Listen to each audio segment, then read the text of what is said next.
YouTube, back at you with another video right now. I told y'all, I hope you heard it in my last one. Told you I'd hit you with another video.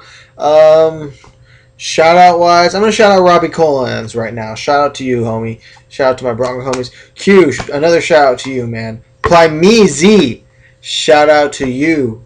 My football fam, everybody from football. Graham, Joe, Dub D, Cat, Hernandez, Klein, God, everybody who I've played football with, everybody that I played football with, man. Shout out to all you guys. Miss y'all, fam. Anyway, hitting you with a quick video right now. I'm just gonna go through the list on my thoughts on the 2013 Hall of Fame class. Unlike the baseball Hall of Fame, yes, people did get elected to the Hall of Fame in football, unlike baseball, in which case there was no Hall of Fame, which is absolutely ridiculous. Just absolutely ridiculous. But anyway, let's get into this list right now. First off, I'm going off the list on BleacherReport.com. That has little descriptions of them, of the people who got inducted. If you want to check out that list, I will put it in the description below, so you can look at that list and check it out and see see all the people also. Excuse me. Anyway, let's get into this list. First off the list they have is Larry Allen, offensive guard and tackle for the Dallas Cowboys. He played all offensive line positions except center for the Cowboys. Guy was an absolute freak of nature. He was a bowling ball of a guard. He benched over 700 pounds. 700 pounds. The guy was a monster. There's a reason why Emmitt Smith is the leading rusher of all time. All Emmitt Smith had to do was get behind that big butt of Larry Allen. Larry Allen was just mugging people out of the way, just going, just throwing people around. There's a reason why Troy Aikman never had a problem with Larry Allen at guard, because Larry Allen was always protecting him. So, first off the list, Larry Allen, great player. Glad to see him get in. He's not a first ballot Hall of Famer, though, I don't think. Finally, let's move on to the second guy on this list who I am so glad finally made in. Cris Carter. Cris Carter from the Minnesota Vikings. You want to talk about... People want to talk about how Randy Moss might be the greatest... Randy Moss wants to say he might be the greatest receiver of all time. The only guy who can compare to Jerry Rice as the best receiver of all time is Cris Carter.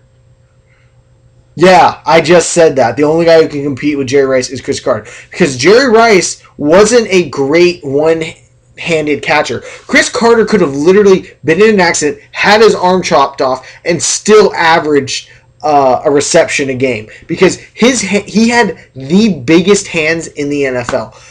Go after this video and search Cris Carter NFL or highlights and watch him. The guy just would jump up with one hand and just go snap out of the air. My grandfather was actually at a practice, because my grandfather worked for the NFL, if you don't know that. Carter is being interviewed by people and just doing this. He's being interviewed and the ball's coming, still talking, just would go crack, crack, with one hand, just catching the ball. My grandfather says he's never seen anything like that in his life. He's never seen a receiver who could do that before. With one hand, just go, shook, shook. Incredible.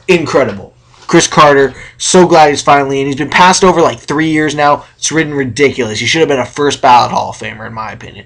First ballot Hall of Famer. The only guy he's behind in like every category is Jerry Rice. I mean, come on.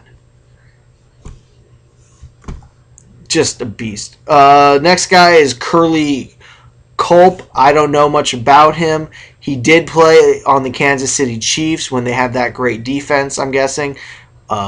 Yeah, he said he was part of the Super Bowl IV victory when they had Buck Buchanan and all those other guys on that team. He's a good...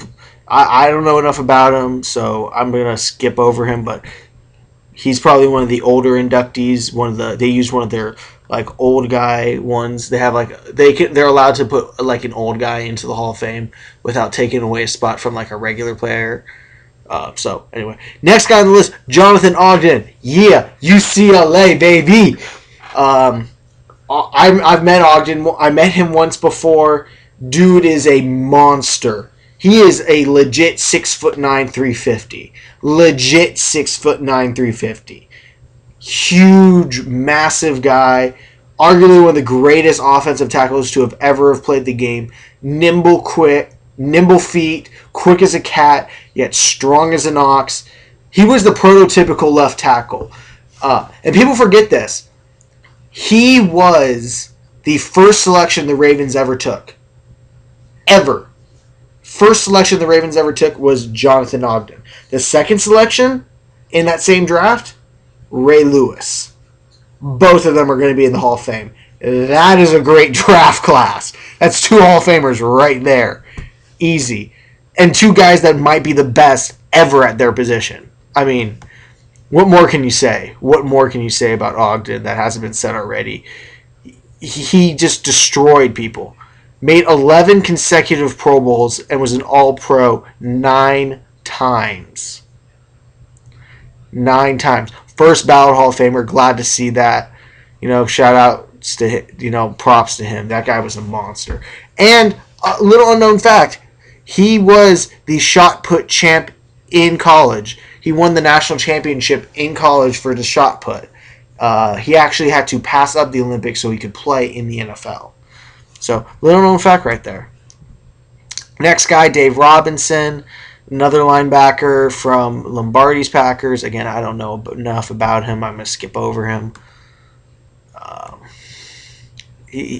Warren Sapp, first ballot Hall of Famer. Warren Sapp. I think it's a little bit controversial that he gets in on the first time and Michael Strahan didn't. But then again, Warren Sapp redefined the defensive tackle position in the 2000s because the guy was just so fast and so quick that he was like a defensive end in a defensive tackle's body. He was a little bit undersized, height-wise, only about 6'1", 6'2". People thought he might be a little bit undersized. He had some off-field drama. I think the Buccaneers, if I'm correct, kind of stole him. But no, the guy was a monster defensive tackle. I mean, could you imagine trying to get away from him? Guy was fast, too. Warren Sapp could move. He could really move. Played, of course, on that excellent Tampa Bay defense, which I actually saw play in the Super Bowl live. That was the only Super Bowl I've ever gone to. It was incredible. He played on the same team as John Lynch. John Lynch, yeah. He'll be in the Hall of Fame one day. I guarantee it. John Lynch be in the Hall of Fame one day, maybe even next year. But again, I'm not sure if he should have been over Michael Strahan due to Michael Strahan's accomplishments, but they put him in. Michael Strahan did not get in, so that's kind of different. And last guy on the list, Bill Parcells. I'm not even going to say anything about him. If you know football, you know Bill Parcells. Guy was one of the greatest coaches ever. The Blue Tuna, one of the greatest coaches ever. Won 2 Super Bowls. Of course, he's in the Hall of Fame. Guys that didn't make the Hall of Fame that are surprising. Art Modell, of course, he died this year. So, that might have been the reason why he didn't. That's surprising to me that he didn't make it on like the senior list of candidates. So I'm very interested to know why he didn't make it. I'm surprised. I thought he would have made it. He's a great owner. So surprised he didn't make it. Jerome Bettis, not the stat. Just a guy who got left off the list. Very good player, of course. Doesn't have the stats, but he'll make it in the Hall of Fame one day. Tim Brown and Andre Reed, wide receivers.